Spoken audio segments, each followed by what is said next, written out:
Cancer വന്നു. Cancer വന്നതിന്റെ കഴുത്തിലായിരുന്നു cancer. അവിടെ കഴുത്തിലതാ ക്യാൻസർ. ഒരു സർജറി ചെയ്തു. ഒരു അറുவை சிகிச்சை ചെയ്തു. സർജറി ചെയ്ത ശേഷം 6 മാസം കഴിഞ്ഞപ്പോൾ സർജറി ചെയ്ത് 6 മാസം முடிந்த பொழுது ഡോക്ടറെ കാണാൻ ചെന്നപ്പോൾ ഡോക്ടറെ பார்க்க പോണ വേളയിൽ ഡോക്ടർ പരിശോധിച്ചപ്പോൾ എടുത്തു കളഞ്ഞ ക്യാൻസർ വീണ്ടും തൈറോയിഡിനകത്ത് പ്രത്യക്ഷമായിരിക്കുന്നു. டாக்டர் பார்த்த பொழுது அவர்கள் எடுத்து அறுவை சிகிச்சையினால மாற்றின கேன்சர் மீண்டுமாக தைராய்டுக்குள்ள வந்திருக்கிறது. അപ്പോൾ ഡോക്ടർ പറഞ്ഞു, அப்பொழுது டாக்டர் சொன்னார், പെട്ടെന്ന് തന്നെ ഒരു സർജറിക്ക് കൂടെ വന്നില്ലെങ്കിൽ ഉടനടിயாக മറ്റൊരു അറുவை சிகிச்சைக்கு வரலாம். 6 മാസത്തിനകം നിങ്ങൾ മരിച്ചു. 6 മാസத்துக்குள்ள മരിച്ചിരുവீங்க. പക്ഷെ അപ്പോഴേക്കും அப்பொழுது എന്റെ പിതാവ് യേശുവിനെ കണ്ടായിരുന്നു. യേശു அந்த வேளையில் அவர் கண்டறிந்தார். യേശുവിനെ സ്വീകരിച്ചായിരുന്നു.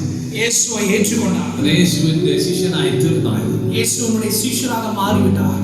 അദ്ദേഹം എന്റെ പിതാവ് ഡോക്ടറോട് പറഞ്ഞു, என்னுடைய தகப்பன் அந்த டாக்டரை பார்த்து சொன்னார், ഡോക്ടറെ ഞാൻ ഇനി ഒരു സർജറിക്ക് വരാനായിട്ട് സാമ്പത്തികമായിട്ട് നെരുങ്ങിയിരിക്കുന്നുണ്ട്. ഇനി ഒരു അറുவை சிகிச்சை செய்வதற்கான பொருளாதார நிலையில நான் மிக நெருக்கத்தில் இருக்கிறேன். ഡോക്ടർ ചോദിച്ചു, പിന്നെ നിങ്ങൾ എന്തോ ചെയ്യും? அப்ப டாக்டர் கேட்டார், പിന്നെ என்ன பண்ண போறீங்க? അപ്പോൾ തന്നെ വിശ്വാസി എഴുന്നേറ്റു. அப்பொழுது அவருக்குள்ளாக இருந்த விசுவாசி எழுந்தார். അകത്ത് യേശു ഇരിക്കുന്നതുകൊണ്ട്, எனக்குள்ள இயேசு இருக்கிறதுனால ഡോക്ടറെ ഞാൻ പറയുന്നു, நான் டாக்டரை பார்த்து டாக்டர் என்ன சொல்றேன், യേശു പറഞ്ഞത് ഞാൻ വിശ്വസിക്കുന്നു, இயேசு சொன்னதை நான் விசுவாசிக்கிறேன், ബൈബിൾ പറയുന്നത് ഞാൻ വിശ്വസിക്കുന്നു, வேதாகமம் சொன்னதை நான் விசுவாசிக்கிறேன். നീതിമാൻ വിശ്വാസത്താൽ ജീവിക്കും. விசுவாசத்தினால் நீதிமான் பிழைப்பான். പറഞ്ഞപ്പോൾ ഡോക്ടർ ദേഷ്യം വന്നു. அப்படி சொன்ன பொழுது டாக்டர் கோவம் வந்துச்சு. ഞാൻ എന്തോ ഒരു പോഷ്കാണി പറയുന്നു, என்ன ഒരു முட்டாள்தனம் சொல்றான். 6 മാസത്തിനകത്ത് നിങ്ങൾ മരിച്ചു പോകും. 6 മാസத்துக்குள்ள நீங்க இறந்துருவீங்க. അപ്പോൾ എന്റെ അപ്പച്ചൻ പറഞ്ഞു, അപ്പോൾ என்னுடைய தகப்பன் சொன்னார், എനിക്ക് ജീവിക്കുന്നത് ക്രിസ്തു, മരിക്കുന്നത് ലാഭവുമാണ്. கிறிஸ்து எனக்கு ஜீவன், சாவு எனக்கு ஆதாயம்.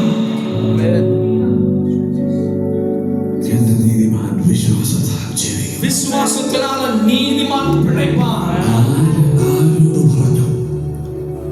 ആരോട് പറഞ്ഞു? யாரிடத்துல சொன்னது? ദൈവം ഒന്നാമത് തന്നോട് തന്നെ പറഞ്ഞു. தேவன் தன்னிடத்துல தாமே சொன்னார்.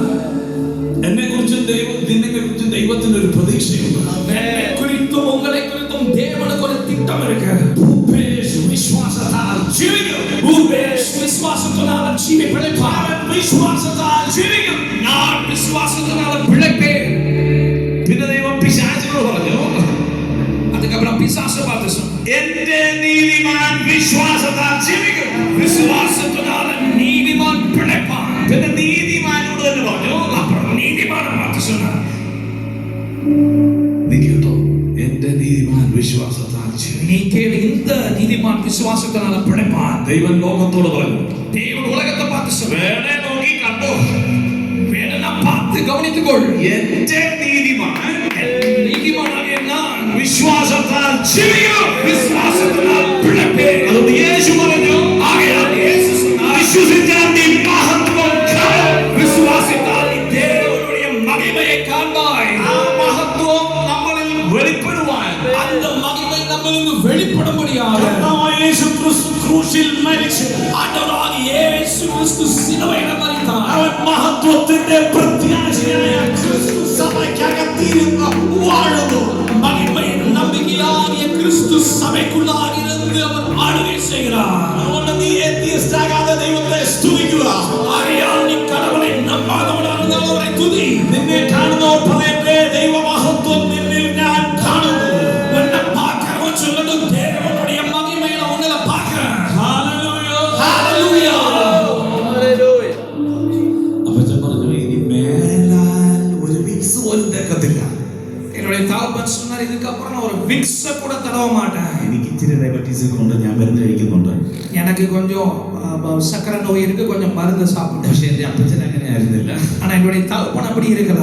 പക്ഷേ ദൈവം പറഞ്ഞത് സംഭവിച്ചു. ஆனா ஆண்டவர் சொன்னது நடந்தது. 6 മാസം കഴിഞ്ഞപ്പോൾ അപ്പച്ചൻ മരിച്ചു പോയില്ല. 6 മാസം ஆனப்பா தகப்பன் மரிக்கல. പിന്നെ ഒരു സൗകര്യമായിട്ട് 22 കൊല്ലം ജീവിച്ചിട്ടാ മരിച്ചത്. சௌரியமா 22 ஆண்டுகள் வாழ்ந்துதான் அவர் மரித்தார்.